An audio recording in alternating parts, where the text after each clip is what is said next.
Oke, Sobat Bipos, kembali lagi di Zona Barito Putra. Nah, kali ini Ini kompak ini, udah semangat Tadi ini. kurang semangat tadi.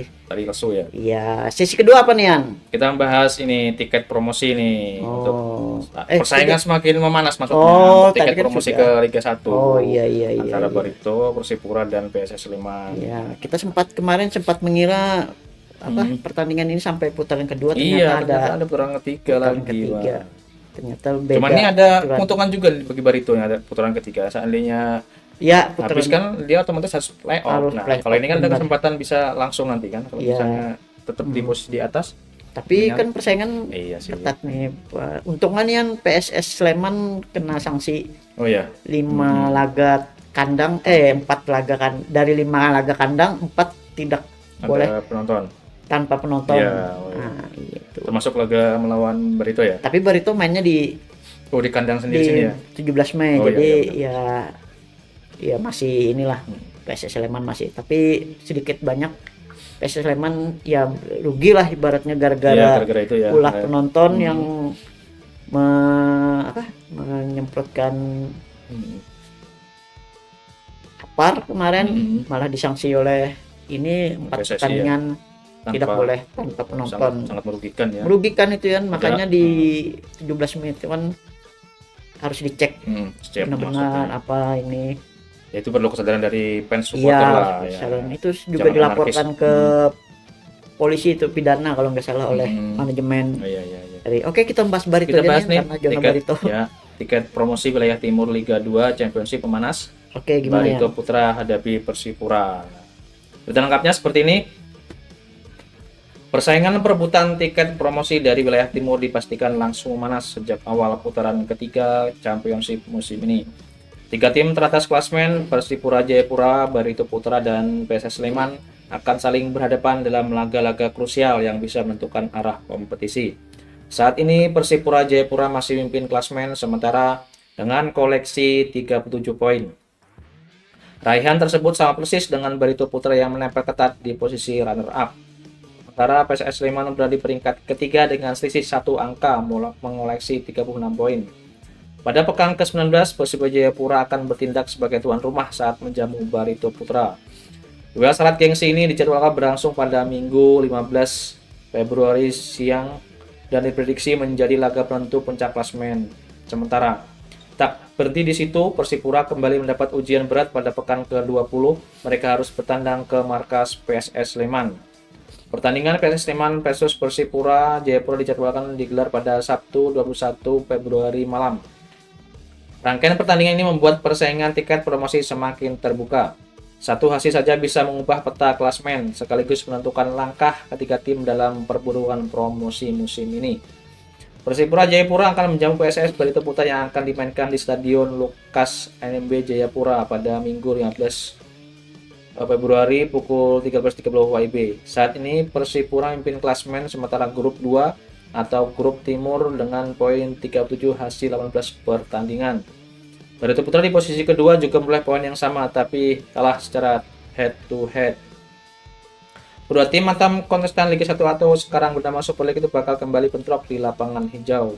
Pertemuan ketiga nanti bakal lebih ketat dan sengit, pasalnya turut menentukan peluang naik kasta ke Super League. Kedua tim sama-sama menambah 3 amunisi untuk perkuat lini yang dianggap belum mumpuni. Barito Putra datangkan winger muda Bajasum Latukonsina, penyerang sayap Cornelius Stewart, top skor Pon, dan Rizky Cawor dengan 11 gol. Sedangkan Persipura yang ditinggal penyerang tajam Matthew Silva juga mendatangkan pemain baru, yakni William Lugo, Victor Mansare, dan Bima Ragil. Nah, itu tadi informasi. Iya. Tadi Persaingan malam kalau nggak semakin salah ada lagi pemain baru Sugeng Wahyudi, pemain baru Barito Putra. Oh, nambah lagi berarti 4 nambah ya? lagi. Jadi sebelum tutup transfer Barito nambah lagi pemain baru. Sugeng Wahyudi yang biasanya Barito ini memperkenalkan pemain-pemain itu tengah malam biasanya. Ya mungkin nggak tahu alasannya kenapa, mungkin biar eksklusif jadi media-media lain yang pada tidur mungkin Nggak mereka tahu ya. mengumumkan pemain Kalau baru. kalau Bipus gimana? Ketinggalan atau tahu? Udah besoknya kan Oh, karena besoknya. kita sudah Oh. istirahat jadi. Oke, kita lanjut ke apa? Analisa dari Bung Hil Analisa seperti apa? tadi terkait dengan Memanasnya persaingan ya, memanasnya kan ada untuk promosi 9 Liga 1. laga di Putaran ketiga. putaran ketiga ini. Tadi sudah kita membahas dari 4 laga, jadi tinggal 5 laga lagi. Ini ada laga kelima, ini ada PSS Semarang pada 5 April 2026. Ini juga bareng dengan Barito Putra kemarin degradasi ke Liga 2 atau Pegadaian Championship.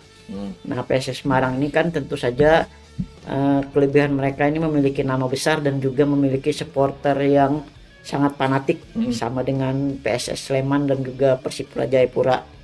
Namun mereka ini sedang mentalnya ini lagi jatuh nih karena berada di posisi paling bawah. Jadi ya nomor 2 paling bawah. Jadi ya mereka juga ke Liga 3 ya. masih mencari-cari meraba-raba bentuk permainan.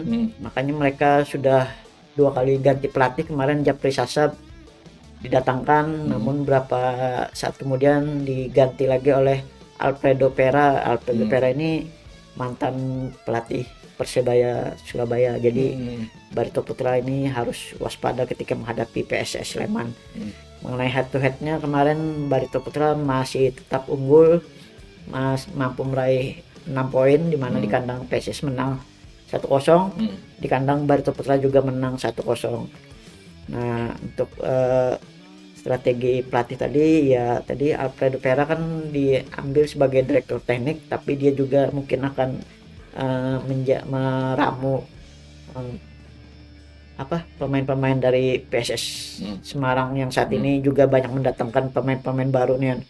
Jadi mungkin Alfredo Pera mungkin akan fokus pada pemulihan fisik pemain. Dia akan mengandalkan serangan balik cepat, counter attack, memanfaatkan celah back sayap Barito Putra yang sering maju. Jadi itu yang mungkin akan dimanfaatkan oleh PSS Semarang menghadapi Barito Putra.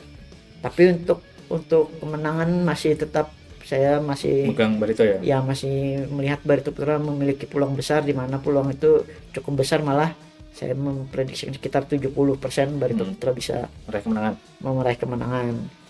Nah, terus di laga ke-6 di putaran ketiga ini, nah ini yang paling berat nih menghadapi PSS Sleman pada 11 April 2026 di kandang ya. Di kandang Barito Putra di Stadion 17 Mei Banjarmasin. Ini kalau melihat kelebihan dari skuad ini, tentu saja kita pasti tahu kan ini skuad ini termasuk skuad yang mewah yang memiliki pemain-pemain dengan kontrak-kontrak bayaran yang termahal. Pertama, kemudian Barito kan yang kedua. Terus ini untuk kelemahan mereka ini ya sama dengan Barito Putra, mereka supporter ini terlalu menginginkan kemarin kan bareng dengan Barito Putra sama PSS Semarang ke Liga 2, jadi supporter Sleman ini sama dengan Barito Putra juga menginginkan Barito Putra ini cepat-cepat naik ke Liga 1. Itu yang tekanan yang harus dialami oleh pemain PSS Sleman, meskipun manajemennya mendatangkan jumlah pemain asing dan pemain-pemain berkualitas nih. Terus untuk head to headnya Barito Putra ini di kandang sendiri menang 1-0, di kandang PSS Sleman skornya 0-0. Draw, sorry ya. Draw. Jadi untuk yang bagi saya pemain yang perlu diwaspadai dari PSS Sleman ini mungkin masih tetap Gustavo Tokantin, ini pemain top skor dari PSS Sleman yang juga mantan pemain Barito Putra kemarin yang ini. Dan juga ini ada backnya nih Lucio yang juga sering aktif maju ke depan ini. Yang saya juga tertarik dengan ini yang dengan pelatih dari PSS Sleman ini, Ansari Lubis. Dia ini mantan gelandang dan juga kapten timnas Indonesia yang memiliki pengalaman malang melintang. Dia juga aktif di Pelita Jaya dulu sebagai pemain yang hebat ini. Cuman untuk jadi pelatih masih belum kelihatan ya. belum ini kelihatan, tapi sejak melatih PS Sleman sudah mulai membuktikan kemampuannya. Ini dia biasanya sering menggunakan pola 4-3-3 nih, sama seperti Barito Putra, di mana Ansari Lubis ini sering melakukan serangan-serangan, sementara Barito ini kan lebih senang memperkuat pertahanan lebih dulu baru melakukan serangan. Itu yang belakang ya. yang taktiknya ya. sama juga yang pemain yang patut diwaspadai ini kan ada Riko Simanjuntak kemarin Oh, waktu di kandang di kandang Sleman. Riko Simanjuntak ini kan sudah pengalaman main di Liga 2, juga beberapa kali mantan pemain ya, Persija ya dia. Iya, mantan pemain Persija dan juga Bali United. Yang Cepat itu, kecil tapi cepat mainnya. kecil tapi memiliki pengalaman yang tinggi di sepak bola Indonesia ini, yang harus pemain Barito Putra waspadai. Nah, untuk persentase kemenangan ini kalau saya mungkin lebih condong draw sekitar 40%. Kalau untuk kemenangan mungkin sekitar 35% atau 25% untuk PSS Sleman yang menang. Terus yang di pekan ke-7 akan menghadapi Persiba Balikpapan yang pada 18 April 2026 di kandang juga nih ya. Ya, di ini Bosmai. ya, ini namanya derby Papadaan Ya, yang syarat gengsi. Nah, baru saja kemarin menang ya. Kemarin baru saja mengalahkan Barito di kandang Persiba kemarin. Menang si Persiba yang yang kita prediksi. Prediksi kemarin ya. Yang prediksi kita ini, kita kan mengira Persiba masih biasa-biasa aja, ternyata mereka main penuh semangat karena pelatihnya juga ini yang siapa mantan pemain Barito Putra. Ya itu jadi semangat mengalahkan Barito Putra ya. Untuk head to headnya Barito Putra di kandang sendiri menang 3-0, sementara di kandang Persiba kita kalah 1-0. Ya, kalau strategi pelatihnya Tumpa Mahu kalau nggak salah ini sering menumpuk pemain tengah. Jadi dia pengen menguasai posisi lini tengah ya. Ini paling senang mengacak-acak atau memutus aliran bola di lini tengah dulu baru melakukan serangan. Itu yang kalau saya lihat yang laga kemarin. Terus di pekan ke-8 ini Barito Putra akan menghadapi Persela Lamongan pada 25 April 2026.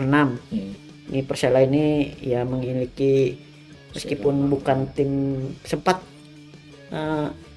berada di papan atas tapi sekarang mulai menurun ini, tapi mereka memiliki pengalaman pemain-pemain veteran yang seperti Beto Goncalves, ada Esteban Vizcarra juga di situ.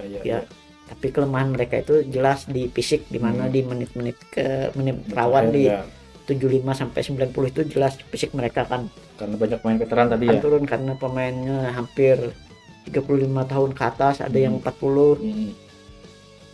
Terus ada juga pemain Ende Jekwel itu yang mantan pemain Persib itu yang juga patut diwaspadai selain Beto Goncalves. Terus di pekan ke-9, nah ini terakhir nih yang akan Barito Putra akan menghadapi Persipal Palu.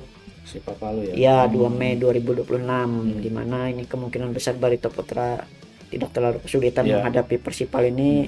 Tapi mereka ini memiliki motivasi tinggi, terutama pemain lokal yang untuk unjuk gigi ya mereka. Tapi mereka ini memiliki kelemahan di mana mereka tidak memiliki kedalaman skuad yang terlalu mumpuni lah, termasuk juga di bangku cadangan. Jadi tidak ada pemain ternama lah di Persipal ini. Banyak pemain lokal. Ya, apalagi di putaran pertama dan kedua kan Barito ini selalu menang yang dengan selisih lebih dari 1 gol. Jadi di putaran ketiga ini mungkin Barito Putra berhasil kembali menang menghadapi Persipal. Ini kan laga terakhir nih. Nah, ini mungkin bisa juga jadi penentu nih Barito lolos otomatis atau juga playoff. Kalau saya memprediksikan ini lolos langsung atau sekitar 70% sampai 80% Barito Putra akan memenangkan laga. Yang terakhir tadi ya? Iya, akan terakhir. Nah, itu yang tadi yang ulasan kita nih. Download Tribun X sekarang, menghadirkan lokal menjadi Indonesia.